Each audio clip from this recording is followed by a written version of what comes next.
Thank you everyone for joining. So today's talk will be given by Dr. Ankit Dikshit. The topic is AI enhanced reliability optimization in SRAM cells under process induced variability. Just a bit about Ankit. He's working as a research associate with the Deep Nano Group at the University of Glasgow, and his research focuses on semiconducting nanoelectronic device simulation and modeling, particularly advanced transistor architectures like FinFETs. And this seed funding project is led by Professor Bolu, who's a professor of electronic design automation at University of Glasgow. His research focuses on novel data-driven optimization and machine learning algorithms for electronic design and their real-world application. I think the talk will go on till 25 past 3. But if you have any question while the talk is going on, please feel free to leave them in chat and we will go through all of them as time allows. With this, I think I will hand it over to Ankit. Thank you, Atis. Do you see my screen? Yes. Yes, I can see it. Yes. Okay. So once again, thank you so much, Atis, for introduction. And Bo and I both are very grateful to April also to fund this particular project. And to start with, let's give me an introduction of this. I'm a PDRA in Deep Nano Group in University of Glasgow, and I'm working with in this project. I'm working with Professor Boli, and yep. So this will be the outline of the presentation. I will briefly discuss what is the SRAM cell, how it works, and what is the motivation behind this project, why we are choosing to work on this particular project, the objective which we have defined for the SRAM design, how we have integrating the machine learning and the Centaurus workbench basically together. And at the end, I will also discuss the main results of these projects. So SRAM is a very fundamental circuit of any electronic embedded system, which basically store one bit of information, either 0 or 1. And if you talk about how the main characteristics of SRAM cell, so the main advantage of having SRAM over the other conventional RAM like DRAM, dynamic random access memory, it's like it doesn't need any refreshing circuit, unlike the DRAM, which has a one capacitor based external circuit which has to refresh in every particular time to store that data. So and also it is very fast during the read and write operation, but these advantage comes with some cost, like to maintain this storage. We have the circuit of SRAM is a bit more complex as compared to DRAM, so it takes more data, more area as compared to DRAM cells. So the bottom line, if I have to say, the SRAM is used where speed and low latency matter more than the area and cost. And because of that, the SRAM widely used in the cache memory in CPU and GPU, on-chip memory, and small embedded system as a memory. So this is about the SRAM cell. And if we see how in a circuit level how SRAM is look like, this is the circuit level design of SRAM, which basically comprise of 6 transistor. And if you see, we have these 4 transistor which basically form a 2 inverter circuit.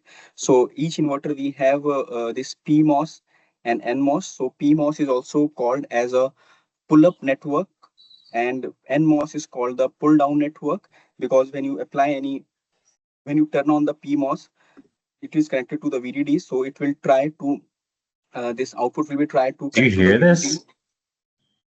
Hello? Is there any problem at this? No problem. I can hear. Yep. Yeah. Okay.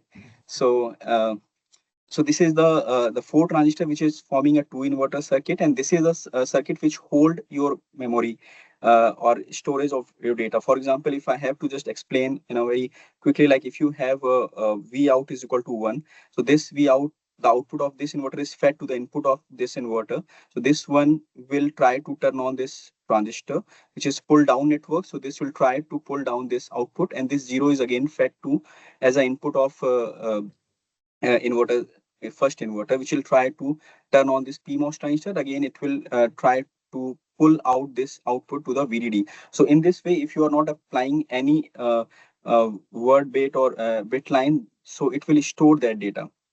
Apart from that, we also have these two access transistor 1 and access transistor 2. This basically control the read and write operation of this cell. And these are connected to your bit line and the word line. So quickly, if I have to tell like how it will perform the write operation. So for the write operation, you give your data to the bit line and turn on the WL is equal to 1, and this will store this data to V out inverter 1, and then you turn off WL. So it will store that whatever data you have provided in the bit line. Similarly, if you want to read the what is the data storage in this particular cell, you charge these bit BL bar and BL to the VDD, and when you turn on the WL, it will change the voltage level of a bit line, and there is a one sensing network which try to sense this deviation in the output, and it will pass to the output circuitry. So this is the very quickly how the SRAM cell is working. So if you see in each SRAM cell, we have talked about the inverter, and each inverter is comprised of a individual transistor, that is NMOS transistor and the PMOS transistor. And if we see how these transistor affect how the parameter of each transistor affect the output of your transistor. So this is the IDVG curve, which is we call this as a transfer characteristic of your transistor. And in this transistor, the drain current versus gate voltage, basically this is the linear region and this is the saturation region. And these both equation governs highly depends on the some physical parameter. For example, here you see is the width and length.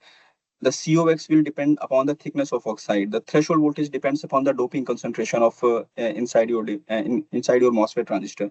So there is a lot of factor which will control the output of this individual transistor level. For example, here you see I have just plotted how your different channel length will change your IDVG characteristics. So for a smaller length, you get the more drain current, which is also follow these equation. And also here you see I have plotted how the doping concentration of your source and drain region will affect the performance of your output. So in short, the point is like each and individual component in this MOSFET will affect the output of output curve. And when you try to design any circuit, for example, if I just talk about an inverter circuit comprising these NMOS and PMOS, then these individual parameters will affect the output of the inverter also. For example, here, this is the standard VTC curve of this inverter, which is we call as a voltage transfer characteristics. So here you see we are interested like how the VTC is, we are getting how close your VTC is near to the ideal case. For example, if you give the V in 1, if V in 1, your NMOS will be on and this output will be tends to 0. So when your input is 1, your output will be 0. When your input is 0, your output will be 1. And this is, you can also observe here in the green dotted line. So you see here. So this is a very ideal case when your input is 1 or below the threshold level, your output is 1, and when your input is 1, the output will be 0. But this is not the true case in a practical experiment. So this is these red dotted line is more practical when we obtain this inverter circuit. So the first thing in our algorithm or our objective is to get this VTC curve as close to ideal case. And when you connect these two inverter, like if you remember the SRAM cell, these are two inverter back to back connected to each other. So when you try to find out the VTC curve of those two inverter, you will get something like this butterfly curve. And this butterfly curve is the major figure of merit in terms of we want to calculate the performance of SRAM cell. So inside this butterfly curve, we call it as noise margin curve. So the noise margin is the largest square which you can fit inside these two inverter. So if your this the size of this SNM is larger, it means your SRAM cell is more stable. And if this is smaller, it means your cell is more vulnerable to the flipping during the read operation. It means if you try to read the data as a 1, it might be case you get the 0. So the size of SNM is very important to define how good is your SRAM cell is. And just for your deeper knowledge, like we tried some experiment like how this VTC curve will affect your SNM variability of SRAM cell. So here we have just chosen two different parameters. For example, the thickness of oxide and work function we have plotted for the different TOX and WF. We try to get the VTC of inverter, and when we try to get the SNM of SRAM cell by comprising these two inverter, we are getting these data. So basically, this show like how those individual parameter will affect your static noise margin of your SRAM cell. So for me, I always want that my SNM of my SRAM should be as high as possible. So that it will store data accurately and don't give any false reading while during the read operation. So our objective of these projects are very clear. We want to design a AI-based technique to reduce the effect of process variability, such as on the basis of device geometry or the manufacturing variability, and, and we also want to enhance the performance, such as to reduce the leakage current, the increasing the drive current, increase the speed and better power efficiency. The third thing is the lower simulation time. What I mean about the lower simulation time. So there is a two aspect. One, there is a way. There is a very conventional way to optimize the SRAM design. For example, you create a big setup in a CentOS workbench. You define those variable and do the simulation for the whole setup. It will take a day or week or something, and at the end of the week you have to say like, okay, these are the set of the parameter which will give us a better SRAM output. So, we want to reduce that time by using the machine learning algorithm so that we can, within a few iteration or within a less number of simulation, we are able to say, okay, these are the best design for your SRAM cell if you want to design that. So how I perform this, how we have started our experiment. So we design our device in a CentOS Synopsys based TCAD tool, and we have used a different tool inside the CentOS workbench. For example, this SDE is structure editor, and SMES is the meshing generator. So these tool is used to design the device, and then we have S device, which basically take care of the all the to solve the physics operation or physics equation inside your device. So for NMOS, I have three parameter: gate length and height of device and the doping concentration. Same for the PMOS. And for in a S device part, we have the area factor of access transistor for NMOS and PMOS. So these set of parameter which is an our experiment which we want to optimize during the design. And then we have to define a circuit, which we call it as a mixed mode operation of any circuit into the S device module.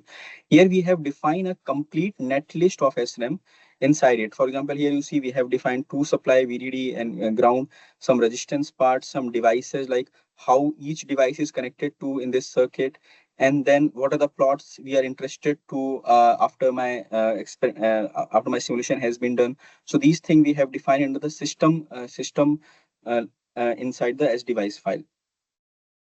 Now, the most important part is how we are interfacing our SWB with the core algorithm. So here we have written our algorithm in the Python.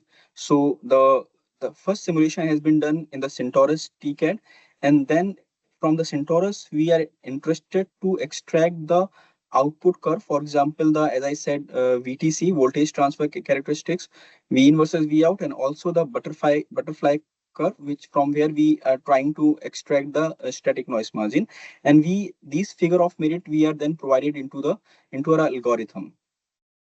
The Python will basically run the AI driven design algorithm, and it will generate a g3.dat file, which is also a part of Synopsys TCAD input file. And it basically suggests like what should be the next set of the value of the parameter which we can provide to the CentOS TCAD. And then this file is again given to the SWB. The SWB will run the simulation in the batch mode, and then again after simulation has been finished, we export the simulation data, extract those DC and SNM curve, and again give it back to the Python code. So this is the loop we will fed to our Python circuit. And now I'm asking Bo to please continue for the algorithm part of this circuit. Okay, thank you, Ankit. So now we come to the core algorithm, right? So what does this core algorithm do? This is a simulation-driven optimization. So as you can see here, the two essential elements are the optimizer and the simulator. The simulator is a Centaurus workbench, right? So what the optimizers do, it will provide the simulator the candidate SRAM parameters and for the Centaurus to simulate it and return the response to it. And eventually we will calculate the performance metric values and do the optimization, right? So first question, so where does AI locates? So AI locates in the optimizer, right? So the optimizer here, we use is my SRD5 algorithm, right? So Ankit, go to the next slide, please. Yeah. So why we use this algorithm? So first we need to understand, so what do we want for this problem? So clearly the Centaurus simulation is computationally expensive. So each simulation will cost a long time, right? So if we use standard global optimization techniques, the result is what? The result is that it will cost too long time to finish the optimization, right? So we need to use an efficient optimization, but still keep the global optimization ability so as to obtain good result. That's why I select my SRD series. So the SRD series it was invented by me, and but this one is not originally for the SRAM problem. It's originally for the machine learning assisted global optimization for antenna design back to the 2014. That's SRD1. So now that 12 years passed, in 2022 we have the SRD5, the algorithm used here. So this is the latest one for the continuous variables, and we found it also performs well in semiconductor device design. So that's why it's used here. So in this webinar, we don't have too much time to introduce the principles, but here are some fundamental guidelines. So we can see Ankit, could you the last one, please? Yeah. Oh, sorry. Sorry. So the machine learning that we use here that in the series is a Gaussian process or Bayesian neural network, which is used in this algorithm. The purpose is to speed up the global optimization. So it maps input design variables and the performance metric. Right. So in this way, when this mapping is there, we use the simulation, the prediction result to replace the computationally expensive simulation. Right. However, this is not a very simple idea of I first sample data to build a model, then I use a model to replace the simulation for optimization. It's not like that because in this area, while we consider computationally expensive and global optimization, so if we do the offline method, that you can sampling the data, you have the time will explode with the increase of the number of these design variables, right? So then the key is the model management. So that is the SMAS framework. As you can hear, the flow diagram is here. So there's no time to expand it. So that and the SRDs have been embedded into MATLAB Antenna Toolbox since 2020p. So if you click this link, you will see some general description about how the things works, right? So SRD5, the algorithm used here, is being integrated into ANSYS. Now the about by Synopsys, the HFSS. So the more discussion is with them now. So we hope that the result here can also be a part of integration. Okay, so that's for the algorithm part. Ankit, please continue. Thank you. Thank you, Bo.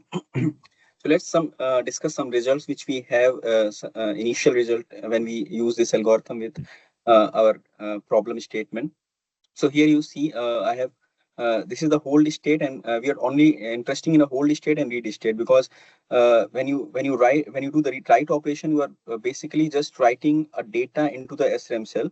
But this is the hold and read state which tell the how flexible your SRAM design is, because it should be hold that true value and it should be it should be give the actual true value when you do the read operation. So these are the data before the optimization, which we get the SNM 0.36 and 0.19 in hold and read state, and after the optimization just using the 3 input variable, we our SNM is quietly increased by 0.43 and 0.23. So here the interesting part is we just use the 6 input variable here, but the next thing, when we try to hard on our algorithm, we increase the input variable to total number of 9 input variable. And we also choose the 3 different cases. The first case is when we only interested like to get the maximum SNM when we only consider the hold state, like ignoring the read state. Then the maximum SNM we are getting is 0.44, and these are the values of the parameter which are suggested by the algorithm. The case 2, when we are only interested to get the maximum SNM for WL1, that is only for the read state, ignoring the hold state, and then we are getting the maximum SNM of 0.27 value, 27 volt. And the third case, when we say when we consider like, okay, we want maximum SNM for both hold and read state, but we want the same parameter with, that is there will be the same parameter for which give the maximum SNM for WL0 and WL1. In this case, we have the maximum SNM of 0.39 and 0.26 for hold and read state.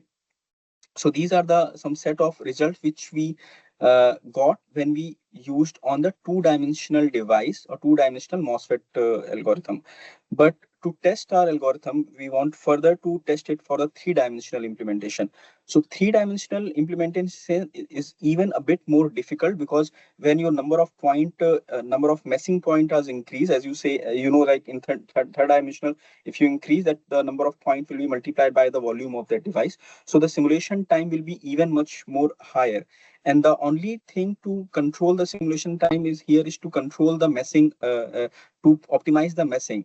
So so this is the some few results we are getting for the three-dimensional result. These are not the optimized result, but they are just the result when we initially testing our algorithm with a three-dimensional device. So here we are getting 0.36 volt and 0.21 volt for the SNM for the three-dimensional implementation. We are still working on these three-dimensional. So these are the just the first initial results which we have for this one. So at the end, if I have to summarize our work, so basically we are trying to show like this AI-driven design technique can be really effective to apply to the device circuit co-optimization. And in this case, we are interested to get the better VTC curve and the static noise margin for SRAM cell. And here we are using some critical parameter, for example, the length, width, channel doping, the area factor. So these things we have included in this algorithm. In the future, we have planned to extend this work for the fabricated related variability also. For example, if there is a RDD, the LER or work function variability, so can we include also those variables also for this design? And we also want to extend the work to more circuit application, not limited to the SRAM design. For example, ring oscillator or operation amplifier. We also want to test our algorithm with those circuits also. So thank you so much for your time and patient listening.